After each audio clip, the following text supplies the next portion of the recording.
Video की शुरुआत एक काफ़ी इंपॉर्टेंट सवाल से करते हैं कि क्या आप अपना सारा सेव किया हुआ पैसा सेविंग्स बैंक अकाउंट में रखते हो?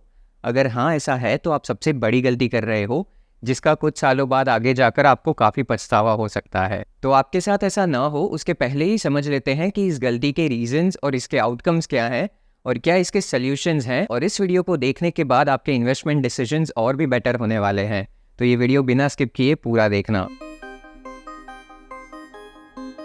दोस्तों, अगर पर्सनल फाइनेंस एंड इन्वेस्टिंग के बारे में हर हफ्ते कुछ नया सीखना चाहते हो तो चैनल ज़रूर सब्सक्राइब कर लेना एंड पोस्ट नोटिफिकेशन बेल ज़रूर ऑन कर देना ताकि कोई भी इंपॉर्टेंट वीडियो अपडेट आपसे मिस ना हो। अभी आप में से काफ़ी लोग सोच रहे होंगे कि जब सेविंग्स बैंक अकाउंट के नाम में ही सेविंग्स है, ये अकाउंट बने ही पैसा सेव करने के लिए है, तो आप मना क्यों कर रहे हो कि इसमें अपना पैसा सेव मत करो। मान लीजिए आज से आप 10,000 रुपीज़ हर महीने सेव करने वाले हैं अपने बैंक अकाउंट में अगले 25 सालों तक।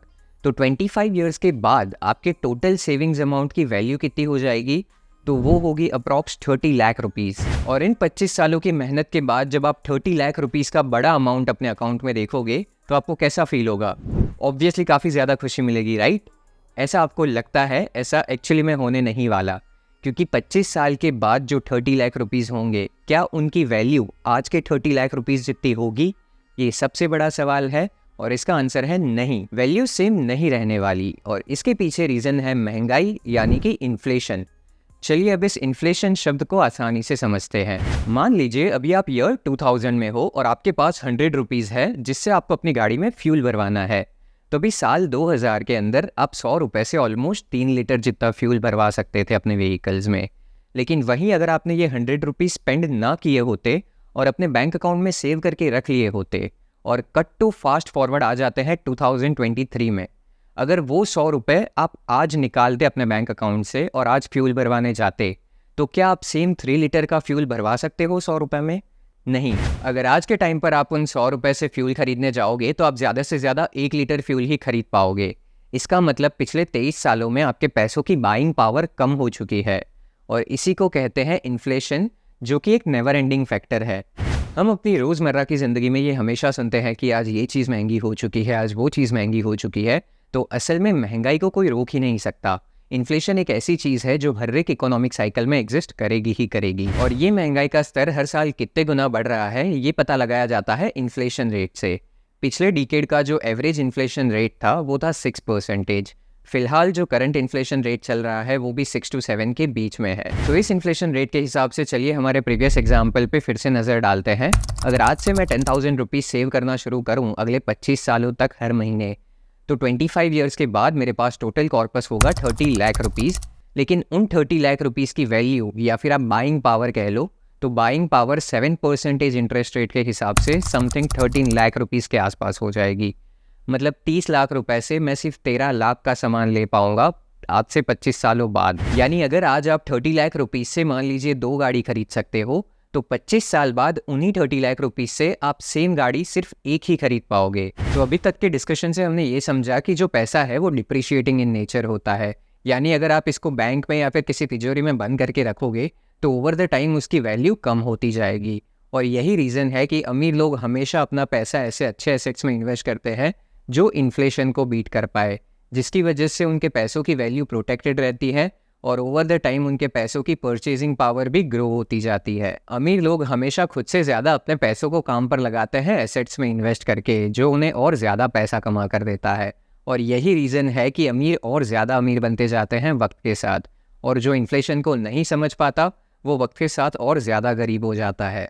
आज आप ही की तरह ऑलमोस्ट 80% ऑफ इंडियंस अपना पैसा हर महीने सेव करते हैं और वो सेविंग्स में काफ़ी ज़्यादा बिलीव करते हैं, जो कि कोई बुरी बात नहीं है, क्योंकि सेविंग्स से एक्चुअली आपका फ्यूचर फाइनेंशियली सिक्योर रहता है। लेकिन सेविंग्स के साथ वो ये इन्फ्लेशन के फैक्टर को कंसिडर करना ही भूल जाते हैं, या फिर उन्हें पता ही नहीं होता कि इन्फ्लेशन नाम की चीज़ भी एग्जिस्ट करती है, जिसकी वजह से सालों बाद आगे जाकर उन्हें रियलाइज़ होता है कि उनसे काफ़ी बड़ी गलती हुई है और उन्होंने जितना टाइम ये सेविंग्स करने में लगाया वो सारा वेस्ट हो चुका है।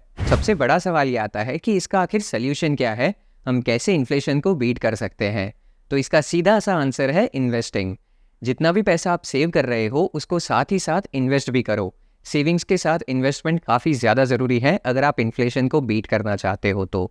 और इन्वेस्टिंग की बात की जाए तो यहाँ पर आपके पास काफ़ी सारे एसेट ऑप्शंस अवेलेबल होते हैं, जिसमें से ट्रेडिशनल और काफ़ी फेमस ऑप्शन है फिक्स डिपॉजिट। फिक्स डिपॉजिट्स पर हमें अराउंड 5 to 7% का इंटरेस्ट रेट मिलता है, जिसका मतलब अगर हमने वो 10,000 रुपीज़ सेविंग्स बैंक में ना रख के हर महीने एक फिक्स डिपॉजिट में इन्वेस्ट किया होता तो हमारे उस पैसों की वैल्यू 25 सालों बाद 30 लाख की जगह ऑलमोस्ट 55 या फिर 50 लाख जितनी हो जाती। और ये सुनने के बाद आप में से काफ़ी सारे लोगों ने ये डिसीजन ले लिया होगा कि वो अब से अपना पैसा फिक्स डिपॉजिट में इन्वेस्ट करेंगे। लेकिन रुकिए, यहाँ पर एफडी भी एफिशिएंट सॉल्यूशन नहीं है इन्फ्लेशन को बीट करने का, क्योंकि हमने काफ़ी बड़ी चीज़ कंसिडर नहीं करी, वो है टैक्सेस। एफडी पर आप जो भी इंटरेस्ट रेट कमाते हो उसके ऊपर आपको टैक्स भी पे करना पड़ता है।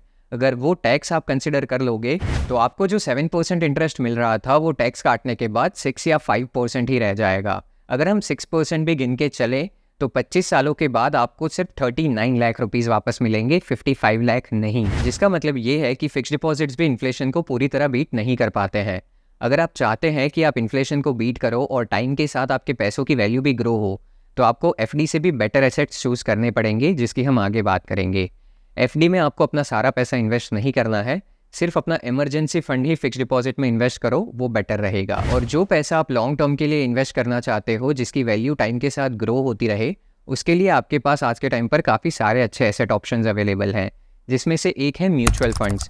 हमने म्यूचुअल फंड्स के ऊपर काफ़ी सारे वीडियोस बनाए हैं, तो अगर आपको नहीं पता म्यूचुअल फंड्स के बारे में ज़्यादा, आप मेरी म्यूचुअल फंड सीरीज़ चेकआउट कर सकते हो, जिसका लिंक ऊपर आई बटन पर पॉपअप हो रहा होगा।